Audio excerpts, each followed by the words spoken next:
গুণের পূজা বনে করে। গুরুত্ব যার আছে সে গুরু। গুরু আমি গুরু বললেই গুরু হবে না।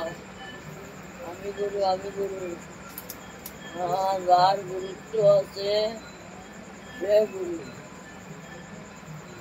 আমার তো গুরুত্ব নাই, গুরুই লাগবে না। যত গুণ আছে আমারও তো গুণ আছে, এক গুণাও তো নাই। আপনি সমুদ্র। গুরু তোমার গুরু আছে, পূজা আছে, লোকাচারে গুরু, প্রকৃত গুরু নয়।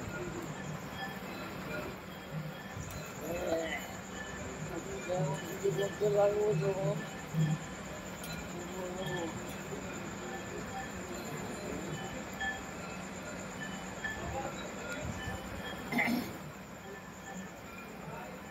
সাধুর আচার। সাধু আমরা কিরকম চিনব? সাধুকে যে আচরণ করে, ভজন করে, অপরাধ করে না, আরে বলবো সাধু।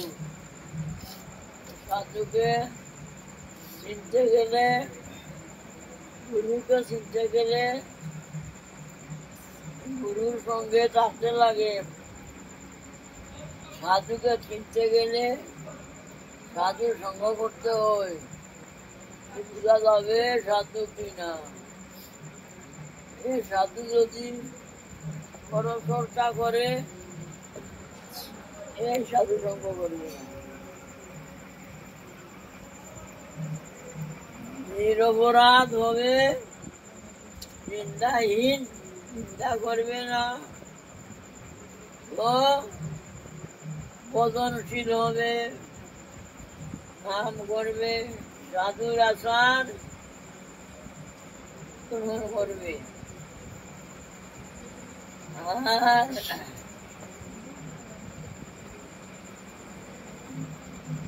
কৃষ্ণ নাম মাত্র শূন্যতার রচনায় যে কৃষ্ণ বলে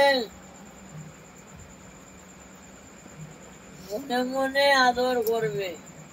কৃষ্ণ বলছে এ প্রসাদ বুঝি কিনা, ভজনী কিনা, এ বিচার করতে নাই। কৃষ্ণ বলছে আরে আদর করো, এ আমার গুরু ভাই। কৃষ্ণ নাম মাত্র শুনো যার জিহ্বায়, মনে মনে আদর করিবে তাই।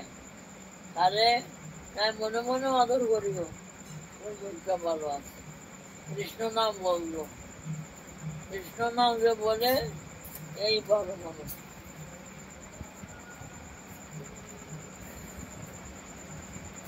দীক্ষিত হইয়া যে কৃষ্ণ বলে, যে দীক্ষিত মানুষ, অদীক্ষিত যে সেও যদি হরিনাম করে তাহলে আদর করবে। অদীক্ষিত হোক, হরিনাম করলো, কৃষ্ণ নাম করলো, এখানে বসে যদি এখন অদীক্ষিত হইয়া কৃষ্ণ নাম করে আর আদর করবে না, আর আদর না করবে। দীক্ষা আর ভাগ্যে নাই। দীক্ষিত হওয়া তো ভাগ্যের কথা, অদীক্ষিত তারা ভালো নয়। ভালো নয় বললি কি আমি দীক্ষিত হইতে পারবো? বললেই হবে না। আর যেদিন সুদিন হবে, যেদিন ভাগ্যের উদয় হবে, সেই দিন গুরু মিলবে। এর আগে গুরু মিলবে না, অদীক্ষিতই থাকতে লাগবে। এই জন্য দীক্ষিত হইয়া যে কৃষ্ণ বোঝে, আরে হইয়া কৃষ্ণ বলিবে যে নর, প্রণতিপূর্বক করিবে আদর।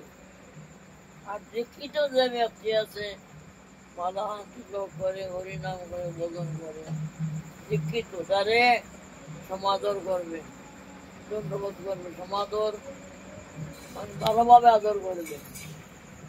দীক্ষিত যে এগুলোকে বৈষ্ণব, বৈষ্ণবকে আদর করতে হবে, প্রণাম করতে হবে, সমাদর করবে, দীক্ষিত ব্যক্তিকে সমাদর করিবে। আর কৃষ্ণ ভজনে বিজ্ঞ যে সম্মতিমান সেবা করে, আর যে কৃষ্ণ ভজন করে বিজ্ঞ ভজনশীল, কৃষ্ণ কথা বলতে পারে, কৃষ্ণ কথা, কৃষ্ণ ভজন করে, কৃষ্ণ উপদেশ দেয়, নিজে ভজন করে, তারে তো সমাদর করবে, তার প্রণতি করিয়া আদর করিবে। কৃষ্ণ ভজনে বিজ্ঞ যে মতিমান তার সেবা করবে, সেবা করবে, তার সেবা করি করো তার সম্মান, অনন্য মুখতে নিষ্ঠা, নিন্দা শূন্য মন, অনন্য ভক্তি নিষ্ঠা, তার বদনে নিষ্ঠা আছে, যে বদন কম করুক বেশ করুক, নিষ্ঠা, শ্রদ্ধা, বিশ্বাস, বদন করি আমার ঠাকুর অবশ্যই শুনবে, আমি যা করছি ঠাকুর যা করাচ্ছে তাই করছি, অবশ্যই ঠাকুর কৃপা করবে, অবশ্যই কৃপা করবে। এই নিষ্ঠা রাগ করিয়া ভজন করে। আর নিন্দা শূন্য, নিন্দা নাই যার মুখে, নিন্দা নাই, পরচর্চা নাই, পরের কথা বলে পরচর্চা যে করে না, পরের দোষ আলোচনা করে না, আরে সম্মান করবে, আর সেবা করবে, আরে বৈষ্ণব বলে জানিবে।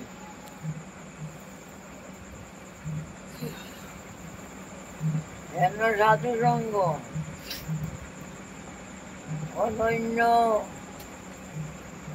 কোনো নিষ্ঠা, নিন্দা শূন্য মন, মনে কোনো নিন্দা নাই, পরচর্চা নাই, এই হইল অনন্য মুক্তি, অনন্য বদনশীল।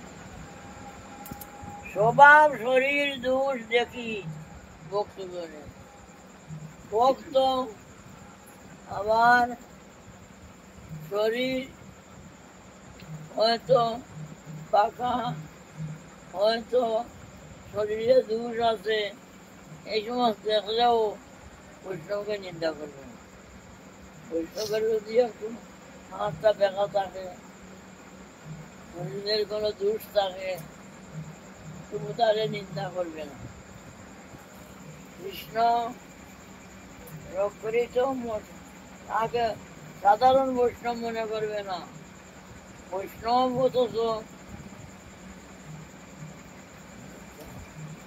জলের মধ্যে যেমন বুদবুদ থাকে,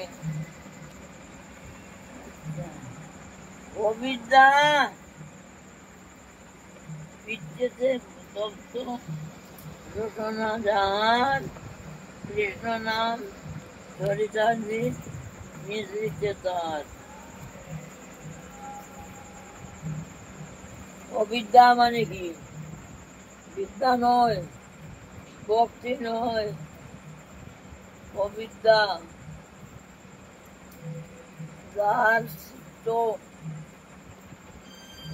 চিত্তের মধ্যে ভক্তি নাই, আর কৃষ্ণ নাম ভালো লাগে না। মিশ্রি যেমন ভালো লাগে না, মিশ্রি ভালো লাগে না গান, সবার তো মিশ্রি মিঠা লাগে, পিত্ত রোগীর ভালো লাগে না। পিত্ত রোগ, আর পেটের রোগ আছে, তারা বলে পিত্ত রোগ। পিত্ত রোগীর কাছে তিতা লাগে, তিতা লাগে, মনে থাকে না।